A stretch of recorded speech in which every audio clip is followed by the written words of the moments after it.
That job and that place taught me what I need to know. And you mentioned that word earlier called empathy. Mm. If you have empathy and you have curiosity and you have a methodology to converse, you have the tools to being very alive, very interactive, very engaging, and very social and a conversation master. Why did the vegan vampire of the light cross the road? I have no idea. She had to get away from the smell of garlic chicken.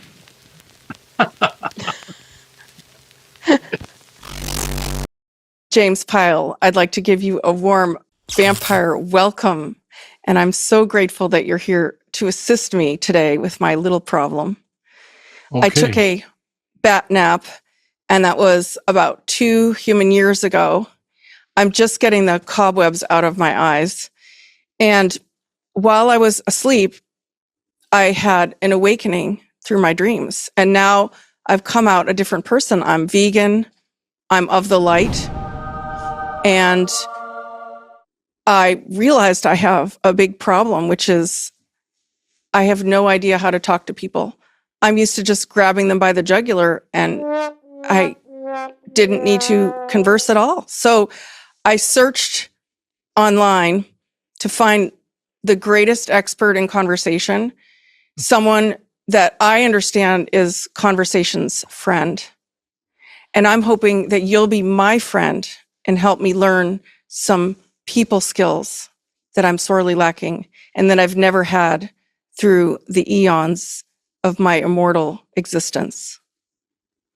Well, that is a tall order to fill, but I'm your guy. I think I can help. And already you're showing the right way to begin to communicate with your smile. That's an important engagement right then and there. You're already on the right track. I've been talking to people all of my life. That's 74 years now. And I didn't always talk to them the way that I do now because now I have certain tools that I've learned, certain skills that I've acquired, certain experiences through my life that might just be able to help you from your nap to being out in the daylight, which is, against every movie I ever saw about you and your like and your kind. But I'm glad to be a part to be able to help. Well, I have the funny feeling that if there ever was a man for the job, it's you. Well, I've told people that on my headstone someday, I think it could be written a conversation's friend. And that's what I want to be remembered for. I've done a lot of things. I've been a lot of places. In your rap, you mentioned a lot of my experiences. I used to get people ready to accept your existence, 6 feet under. And then I used to work and put people 6 feet under. And this is the first time anybody's come out from 6 feet under, engaged me to talk about what I do the most, which is talking. Wow. Well, we have a lot of shared reality with the underground. Yes. And now hopefully you'll help me with the above ground. So Oh, I I have appreciate it. noticed in the 2 years that I was napping that people's social skills are getting worse. They're not speaking to each other very much. They're mostly texting to each other. And I have to learn that too. But what would you say is the benefit of conversation and in relating with other humans? Well, the first benefit is it's a natural thing to do. Most unnatural in the last, well, since 1984, 85, 86, when computers and home computers came online, we began to communicate through them. So that's really the unnatural way to communicate. When the natural way is to be in person, number one, to be able to see the whole person and not just the head, like we are here right now, and then to speak and listen. It's a two-way street. And so those are the hard things to do in texting because there's no listening happening at the same time as the speaking. and no observing happening at the same time as the speaking. So this is the best. This is the time tested, the best way, and it involves our very first language. Our very first language wasn't audible at all. It was what we saw and we were seeing. And so you're here. I see you. You see me. We're speaking that first language. I see you nod, and that tells me we're communicating. You're hearing me. You're understanding me, agreeing with me with that nod, so that the body language is our very first language. And if we understand that, wow. I can see that my light is illuminating you. James, why would a vampire like me, new to the social scene, be motivated to learn to engage with people, to listen and to speak, to be in conversation and engage? Well, I would think, first of all, for a very selfish reason on your part, is that you've been alone for a long time. And maybe being alone for a long time, you're needing that social engagement. Um, we're social creatures.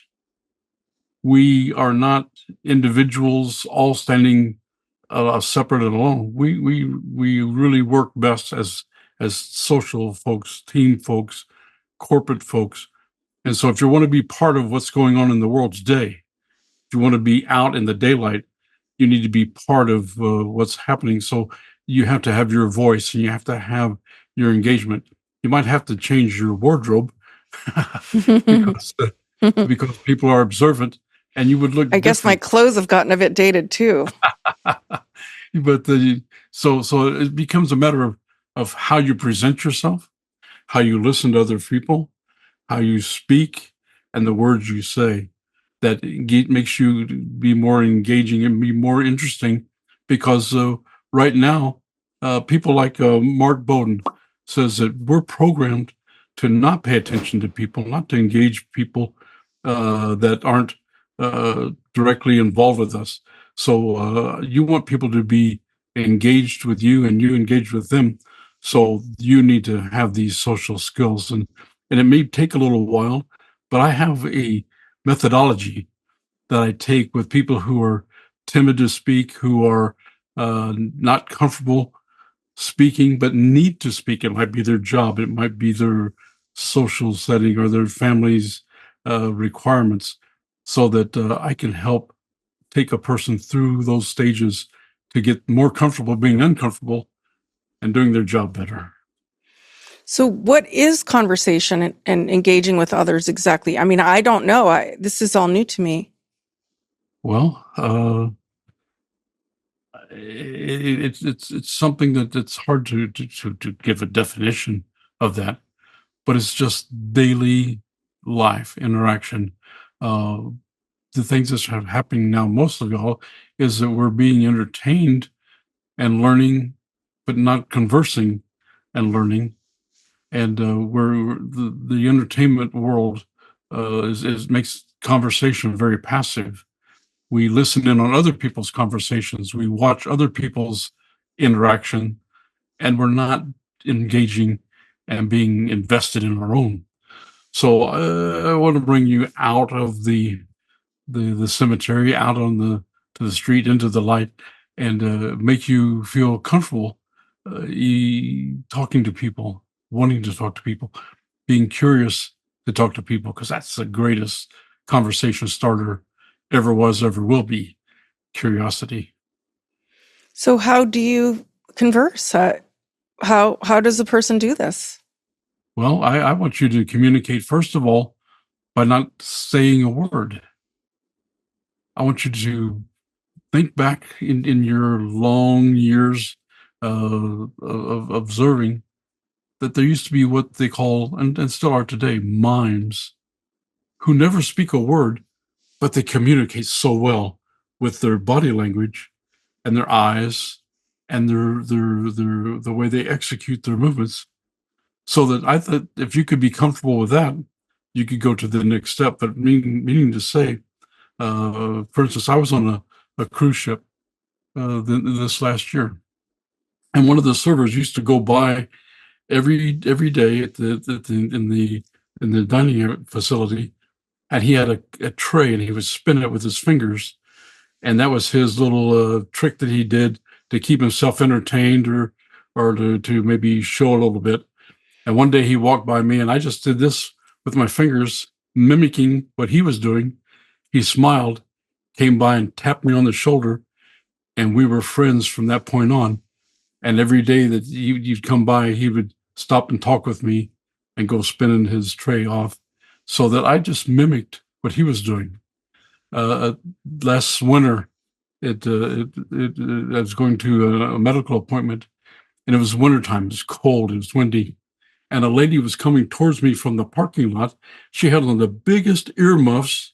She looked like Princess Leia from Star Wars. And all I did was put my hands up like I had big earmuffs and smile at her. And she said, "Yes, they keep my ears so warm, and it's so cold out." I didn't say a word, but I communicated. And she spoke to me, so that if you are going down the street and you see somebody who's happy, you can be happy with them. If you see somebody who's having a hard time walking, you can walk beside them and kind of mimic their gait, and engage them visually. There's many things you could do in that regard, and that way you get more comfortable engaging people without having to talk yet. Oh, That well, makes that's some very sense. generous of you. So I could start without even talking. I could Yes, work on yes, my body language, and I could sort of playfully mimic in this thing that I believe they call empathy, and yeah. maybe also this thing they call rapport. I Mhm. could do those things before Sure. I even use my words. Yes, I think that you're getting the idea right there, and so it doesn't cost anything, doesn't invest anything. If it doesn't fall on uh, eyes that observe, then you haven't lost anything. You just have another opportunity with somebody else somewhere else, just by observing them. And if it's a hot weather day, you might just say, "It is a hot one today." Of course, that's speaking, but you can mimic that, you know. And that it's a hot one today comes in the second step of this whole process, but it comes naturally. You now you want to say something to somebody, but you don't know this person, and you don't have to worry about knowing somebody. You can just begin to engage people that you don't know by saying something about what you see in them or what's going on in your environment around. And that becomes the next step, which is to actually say something, but not to engage in a conversation. It's not time to talk in a conversation yet. It's just to make an observation and make a statement, so that I look at people, and everybody has something. If the commonality of the environment you're in, if it's a college or work or walking down the street and the weather, you have a commonality. So you just try to engage that and then make a statement about it. Um, And why am I just blurting out an observation so impersonally? Is there a reason for that? Is it the next level where I don't I think it helps you to do this next step, okay. because most people say, "Well, I don't know what to say. I don't know what would be of interest to this person." So you don't have to know if you just make an observation. For instance, if they're wearing some kind of a sporting attire, they have a college football team logo on their shirt or their jacket.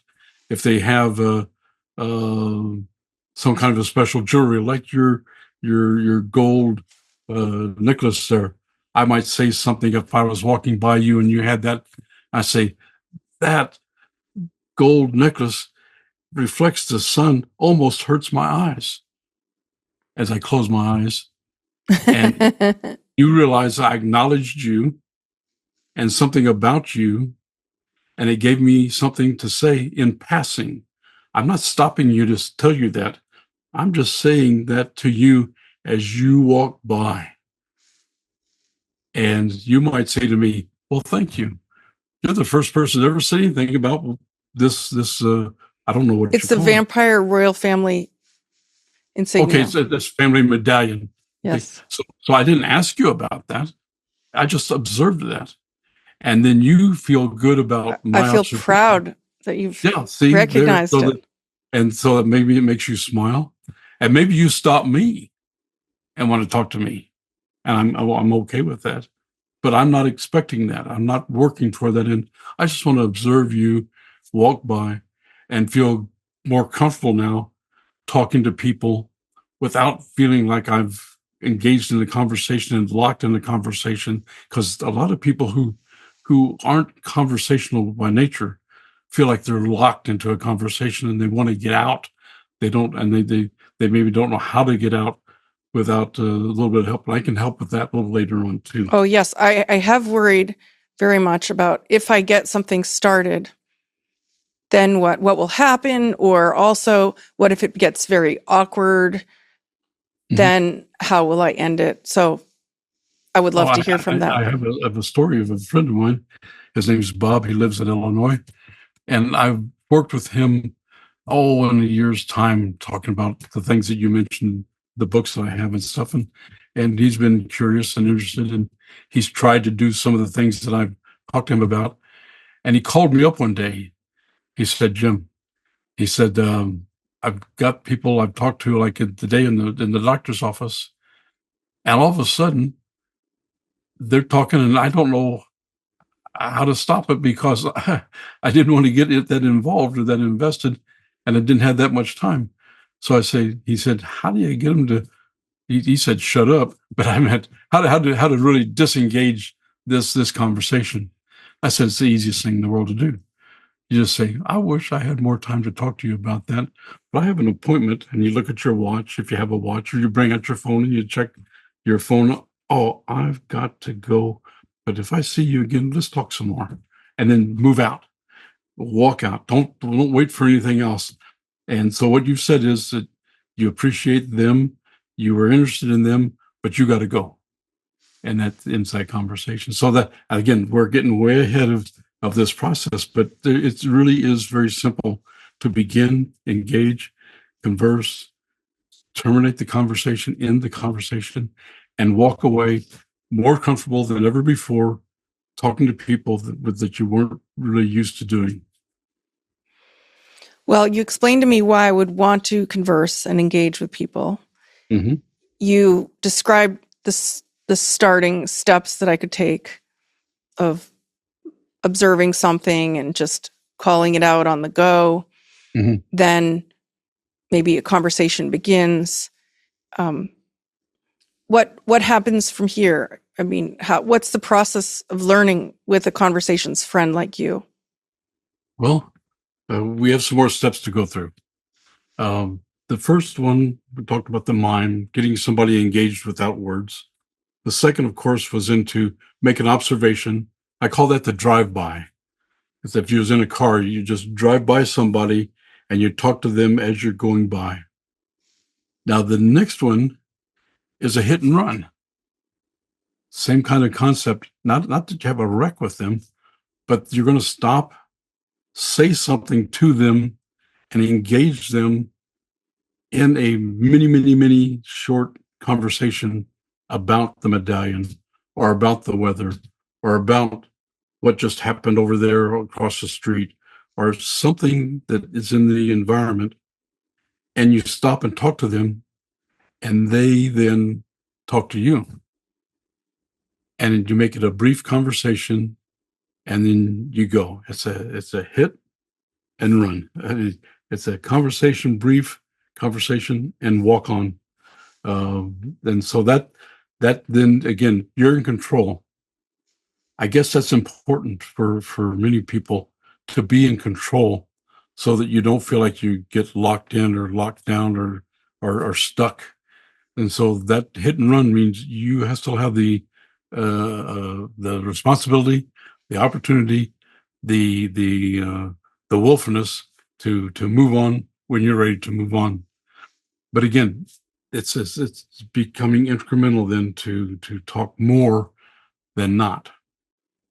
And then you have the ride along program, which is more than one person in a situation. You will have to eventually go to the grocery store. You may have to have some hardware to fix up your crypt and or your broken down casket here that needs a little repair. You'll have to go to Home Depot or Lowe's or someplace, and you'll find yourself in line with 3 or 4 people. And you can engage those people because you're only going to talk to them for a brief while because they're going to peel off one by one as they go through the counter. But that's a ride along. You're with them for a short time, and then that ride disappears. But while you're there, you want to engage the 3 or 4 people that are there. And I've been known to do this standing in line. I'm the last guy of maybe 3 people, and I might lean out a little bit and say, I want to apologize to everybody in line. And they look to see who's talking to them, wondering why. I said, because every time I get in line, something happens at the front of this line. There's going to do a price check, or they're going to run out of tape on the receipt thing, and it's going to be my fault. I apologize. And then all of a sudden, everybody, it always happens this way. Oh no, I must be that guy because it always happens to me when I get in line. But maybe today, maybe it won't happen. But I've engaged people who aren't even looking at me. And just for a few minutes, as they pass through the checkout, we have a little conversation. That's what I call the ride along. And then the pull over and park is next, where you have a reason to talk to somebody. You have a purpose to talk to somebody about a particular item, a thing, or people, a place, or a thing or event, and you have a conversation. You start the conversation, you carry the conversation, and you end the conversation. And that's the pull over and park. And so you see the progression where we don't even speak at all. Then we just speak without engaging at all. And then we stop for a brief engagement. And then we have a multiple person engagement. And then we actually have a sit down or a stand up conversation that you start, you maintain, and that you end. And then there's only one more thing to do, and that's called the roadblock, where you absolutely take somebody you don't know, but you need to talk to that person. And you have become bold enough now to stop that person where they are and engage in a conversation, control the conversation, end the conversation. I had a gentleman who used to walk through my neighborhood, and on my observation, he was on the spectrum in that he wasn't comfortable talking to people. Matter of fact, I thought I was invisible for about a year because he'd walk by me and I would gesture, I would say hi, and he wouldn't even allow me within his blinders. So that that was my indication that maybe there was something more than just being timid.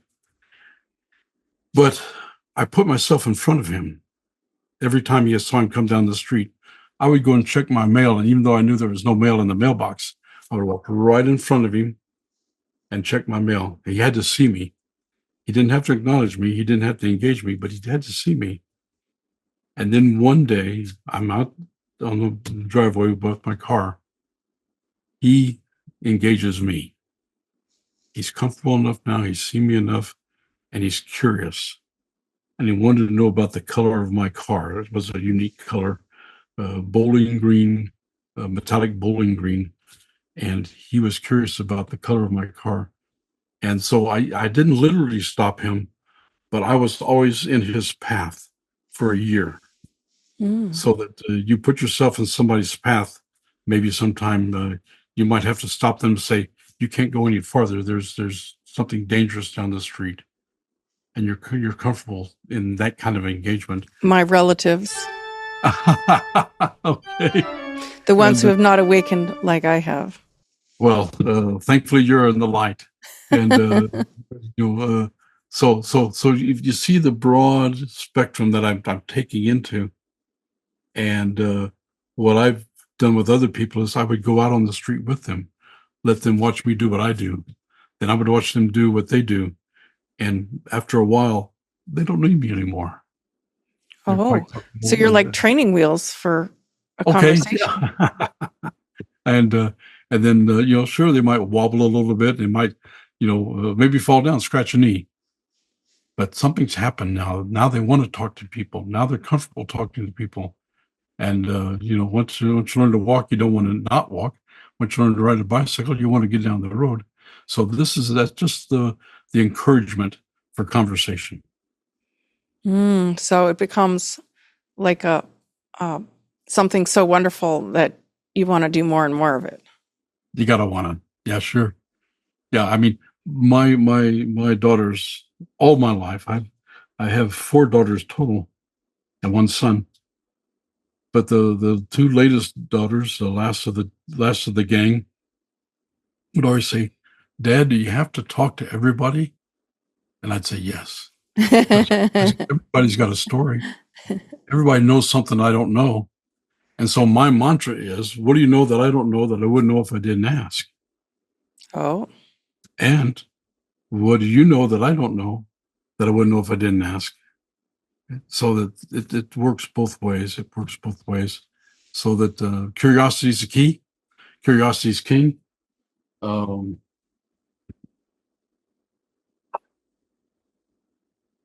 this book, this book is a great book. Okay, it's not my book. I didn't write it, but Brian Grazer, A Curious Mind. Read it, enjoy it. It will help you to have conversations. wonderful. So, what other benefits, what else for having conversations? Well, I'm glad you said what else. Okay, because that's what's important to ask that question. When I teach questioning, which is a skill set for debriefers, for interrogators, and don't think of them in the wrong way. Interrogators are just people who ask questions. Uh, when I teach this questioning methodology that I have, much like the engagement methodology, is that curiosity is king. And you were an interrogator when you were 2 years old. You were the best interrogator you were ever going to be because you asked the best questions that were natural, curious questions. What's that? Who's that? How's that work? You were a great interrogator. And so that's the key to any conversation is curiosity. And then the next part of that is that every good question should have an interrogative. And so it should start with who, what, where, when, how, or why. And that's how you ask a good question. If you ask, do you, could you, would you, should you, not going to be a good question, but it's who, what, where, when, how, or why. And then what else? Who else? Why else? How else? You have to ask that question again. Here's the little secret that I try to share. And so this is at no cost to you. Right now, the most important element that I can teach easiest and sometimes hardest to learn. And that is when you ask a question and you get an answer, ask that question again. Because you don't Again, get the full answer in the first response. What'd you have for supper last night? Have you had a meal yet since you come up out of the ground? well, yes, I'm learning about all kinds of wonderful vegan replacements for my Okay. previous habits. So I do Okay. love blood oranges, pomegranates, Uh-huh. beets, and I'm gradually learning to appreciate the leafy greens. Okay. I'll say pomegranates, blood oranges, leafy greens. What else? Well, I'm used to quite a good supply of calcium in bone broth, but now that I'm vegan, so I'm just basically taking some calcium supplements directly. Okay. Okay. Okay. And so calcium supplements, um, leafy greens, pomegranates, fruits. Uh, what else? That's what I'm looking for, where there's nothing more to talk about. Then I've found out everything there is to find out. But if I don't ask what else, I won't know. Now, that can Oh, be more important in a situation where we're talking to somebody who's doing a bad thing, and they get captured and they get brought into a questioning scenario. And I asked them what they were doing when they got captured, and they might have been saying they were planning an IED, an explosive device.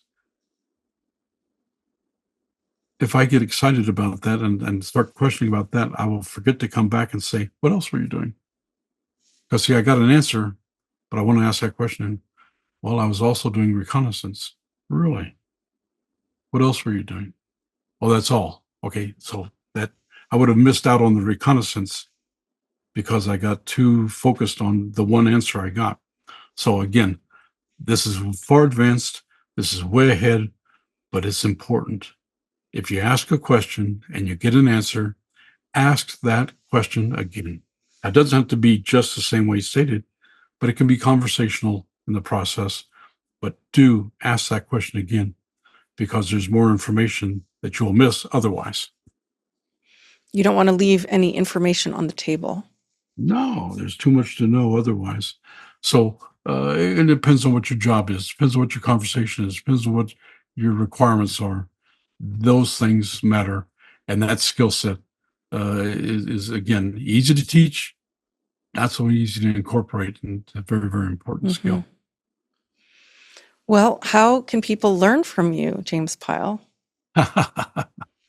Funny you should ask, but I'm glad you did. And I'm thinking that my contact information is conversationcodex@gmail.com. I won't give a phone number up, but given the need to talk to somebody other than through Zoom, I can talk on the phone.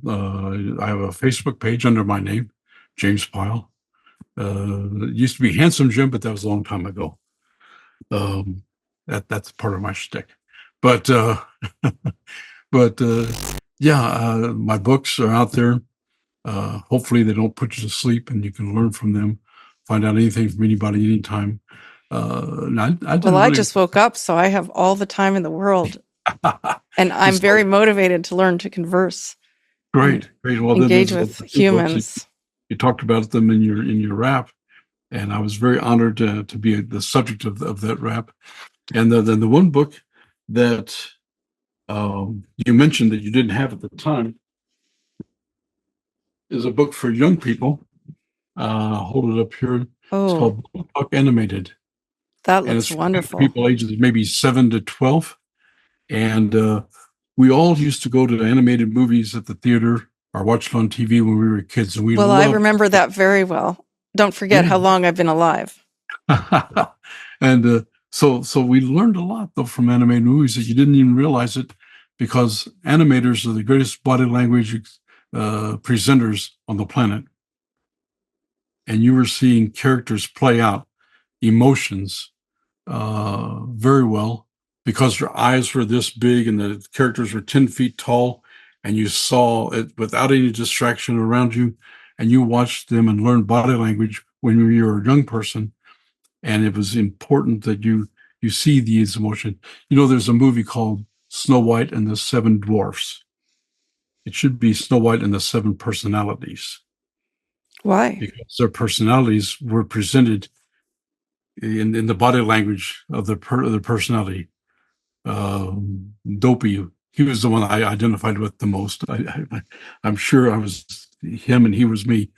And his whole personality was that kind of an unfortunate name for him. Okay, he really was just a nice guy who was simpler than some, but bashful. He was played out. You saw him. His cheeks would turn red, and he would kind of shrink away when he got embarrassed, especially after he got a kiss from Snow White. I would do the same. So that all these characters and characteristics are presented by the animators. So we're encouraging young people to learn from animated movies. And the one movie that absolutely is above all other movies, and we gave it a gold store without it's in black and white. Let's take that away. Mm-hmm. But the Inside Out and Inside Out 2 is a must for young people to watch because it's body language and the mental connection. It's why we do what we do. It's how we do what we do. And there's so much to learn from that. So we're working on another edition for older kids from maybe 12 to 17 called Body Talk Animated 2, original title. How about that? But a little more science, Sounds great. A little more STEM, and hopefully a little more help for being the social person that they're becoming. You know, when this age group, 7 to 12, they are looking out, seeing everything all the time. From 12 to 17, they look in. Mm-hmm. And we've got to address that so that they can come back out. That might be the book for me then. Maybe that. And so, so it's not just a matter of seeing body language. It's also a matter of presenting body language for success and for engagement and for social interaction. It's important both ways, seeing it and presenting it. And that puts you ahead of everybody else who's stuck on a one-dimensional flat screen. And that's what I have to offer in person, in group, however. How exciting and how hopeful for those of us that would like to come out of our coffins and our shells and our caves and relate more and engage more and enjoy more with other humans. Yeah. My favorite joke when I worked at a funeral home is one casket said to the other casket, "Is that you coughing?" But so you've given me a great venue. When I worked in the cemeteries in Kentucky and in Illinois and in Southern California, Forest Lawn Memorial Park, it was one of the greatest jobs I ever had. And I enjoyed the work. And that job and that place taught me what I need to know. And you mentioned that word earlier called empathy. If you have empathy and you have curiosity and you have a methodology to converse, you have the tools to come back from 2 years of napping and 100 years of not being dead to being very alive, very interactive, very engaging, and very social, and a conversation master. Wow. So a conversation master is empathy plus curiosity plus a bunch of tools. Methodology. Yeah, methodology. Thank you, James Pyle. Okay. Come back to my castle anytime. All right. Whenever you get to where you want some more, need some more to talk about, I'll be back. You're my conversations friend. And I do have a gift for you today. It's a custom fitted body bag. I'd like to send it for your immortal soul. Okay. If that's all right with you, I'll have my hearse driver bring it over. All right. Because they put me in it, and then they put me in the casket, and they take me to Forest Lawn Memorial Park, Glendale, California. I'll wear it proudly. Well, let us remain connected for eternity. Okay. Bye for now. Bye. All the bones to you. Thank you for giving me hope in my dark hour, Jim. Okay. I got to be good for something. Lord knows I ain't good for much, and maybe that's it tonight. The night is young. All right. Double V. That's who you are. Thank you, Jim. Bye now. We'll meet again. You are delivering all the great content. So. And you got the body bag. Holy cow. And the bone and all of that. Yeah. And then, that you coughing? Okay. You are a daughter of the dead. But if you're looking to be coming out and to be more invested with people from, you've been dead for 200 years or something, and I can take you through my steps of engagement. That's a good way to close out. That's a good way to go. I like that. Okay, think of It's that. the way to go. It's the way to go. Yeah, boom, that's it.